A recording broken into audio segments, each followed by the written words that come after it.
बच्चों, आज हम कक्षा 10 में हिंदी में आरुण श्वेतकेत संवाद के बारे में पढ़ेंगे। आरुण का पुत्र श्वेतकेतु है। तो आज आरुण और श्वेतकेत में आपस में चर्चा हो रही है। इस विषय में हम पढ़ेंगे। बच्चों, देखिए इस बारे में।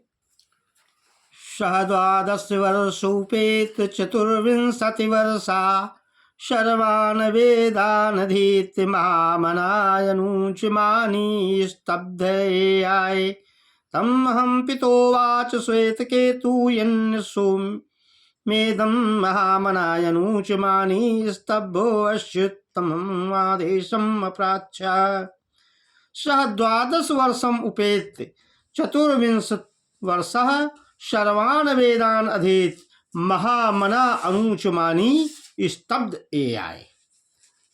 श्वेतकेतु आरुण का पुत्र है।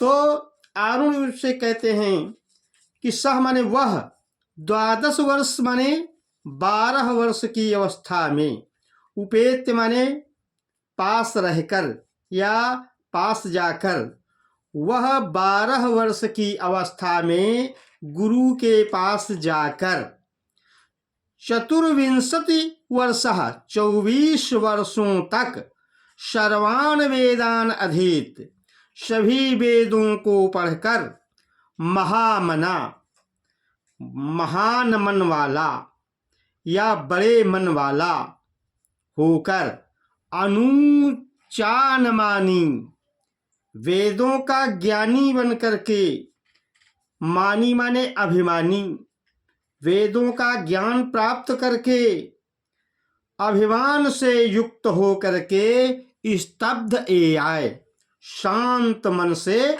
लौटा। आरुण का पुत्र, फिर से सुन लीजिए, आरुण का पुत्र श्वेतकेत वह 12 वर्ष की अवस्था में 24 वर्षों की आयु तक, कहने का मतलब 12 वर्षों तक गुरु के पास रहकर सारे वेदों का अध्ययन करके, फिर बड़े मन वाला होकर, अहंकार से युक्त होकर कि मैं ज्ञानी हो गया हूं, अनुचान मानी, मैं वेदों का ज्ञानी हो गया हूं, इसलिए वो अहंकार से युक्त होकर के बड़े ही गर्व के साथ स्तब्ध आए। स्तब्ध माने शांत मन से, आए माने वापस लौटा। तम अहम पितोवाच श्वेतकेतो यन्न सौम्येदम महामना अनुचानमानी स्तब्धो अस्युत्तमादेशम् अप्राच्य। तब उसके पिता आरुण ने श्वेतकेतु से कहा कि हे सौम्य, हे पुत्र, तुम कौन सा सत्य जानकर अपने गुरु के पास से वापस लौटे हो।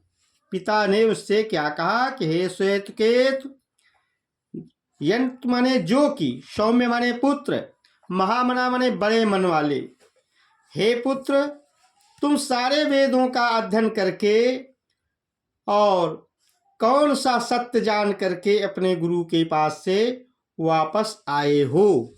श्वेतकेतु आरुणे आस, श्वेतकेतु आरुणेय का पुत्र है। तहम पितोवाच श्वेतकेतो वस ब्रह्मचर्यम, उससे पिता कहते हैं, पितेवाच पिता कहते हैं, श्वेतकेतो वस ब्रह्मचर्यम, हे श्वेतकेतु, तुम ब्रह्मचर्य में निवास करो, वास करो। न वे सौम्यास्मत्कुलीन अनुच ब्रह्म बंधुरिव भवति। और क्या कहते हैं आरुण श्वेतकेतु से कि हे सौम्य, हे पुत्र, हमारे कुल में, हमारे परिवार में कोई भी सदस्य बिना वेद के पढ़े हुए नहीं है, अर्थात ब्रह्म बंधुरिव इव भवति। हमारे कुल में, हमारे परिवार में कोई भी सदस्य अयोग्य ब्राह्मण के समान नहीं है। एना श्रुतम श्रुतम भवत्या मतम मतम विज्ञातम अविज्ञातमिति। एना श्रुतम, क्या तुम्हारे गुरु ने कभी इस सत्य को बताया है? ए न अश्रुतम श्रुतम, एन माने जो कि, अश्रुतम माने सुना नहीं गया है, फिर भी श्रुतम सुना हुआ सा जान पड़ता है, और अमतम मतम विज्ञायम अभिज्ञातम इति, और जो समझा नहीं गया है वह समझा हुआ सा जान पड़ता है, तथा जो अविज्ञात है, ज्ञात नहीं है, वो भी ज्ञात हुआ सा लगता है। कथम नु भगवास आदेशो भवति, क्या तुम्हारे गुरु के द्वारा आदेशो माने सत्य बताया गया है?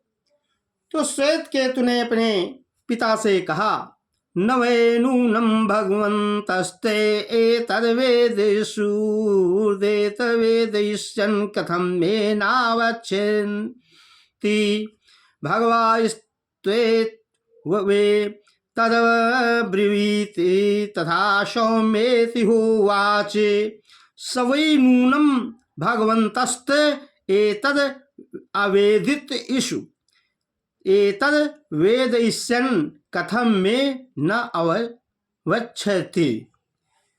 नूनम माने निश्चित ही, न वही।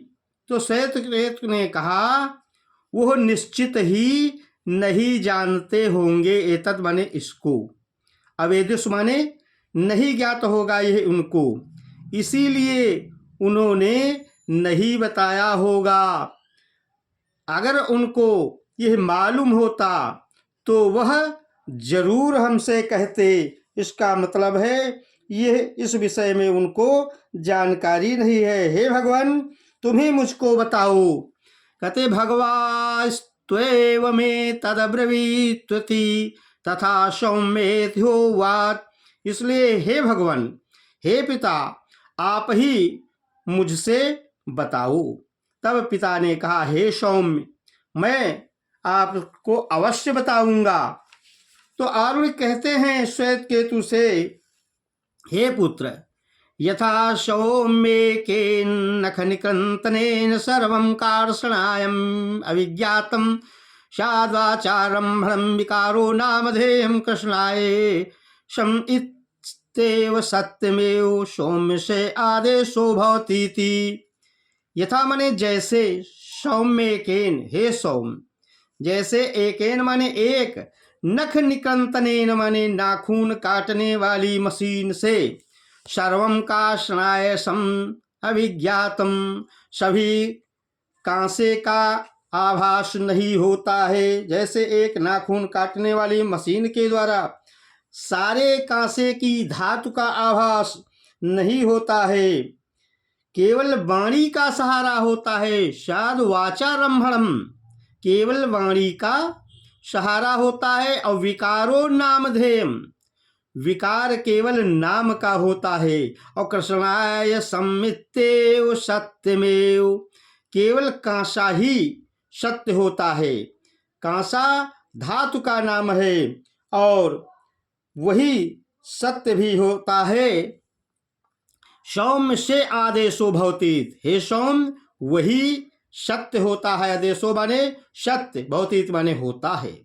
जैसे हे सौम्य, एक नाखून काटने वाली मशीन, या जिसे कहते हैं नील कटर, के द्वारा सभी कांसत्व का आभास नहीं होता है, केवल वाणी का सहारा होता है और नाम का केवल विकार होता है।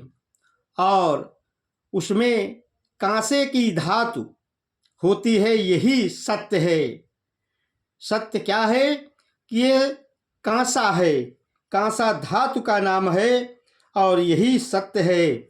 फिर क्या कहते हैं, यथा सौम्येकेन लोहमणिना सर्वं लोहमयम् अविज्ञातं स्याद्वाचारं भणं विकारो नामधेयं लोहम इत्येव सत्यम। यथा माने जैसे सौम्य, हे सौम्य, हे पुत्र, एकेन लोहमणिना, एक लोहमणि से सब प्रकार के लोहे का आभास नहीं होता है। सर्वम लोहम अविज्ञातम, सारे लोहे का आभास नहीं होता है। स्याद्वाचारंभणम, केवल वाणी का सहारा होता है। विकारो नामधेयम, और विकार नाम का ही होता है, वाणी का केवल सहारा होता है। और लोहम इत्येव सत्यम, लोहत्व ही उसमें सत्य होता है। तो ठीक है बच्चों, आज हम इतना ही पढ़ करके विराम लेंगे। आगे फिर नेक्स्ट पार्ट के बारे में पढ़ेंगे। आप हमारे आधुनिक हिंदी ज्ञान सागर चैनल को सब्सक्राइब करें, लाइक करें। जय हिंद।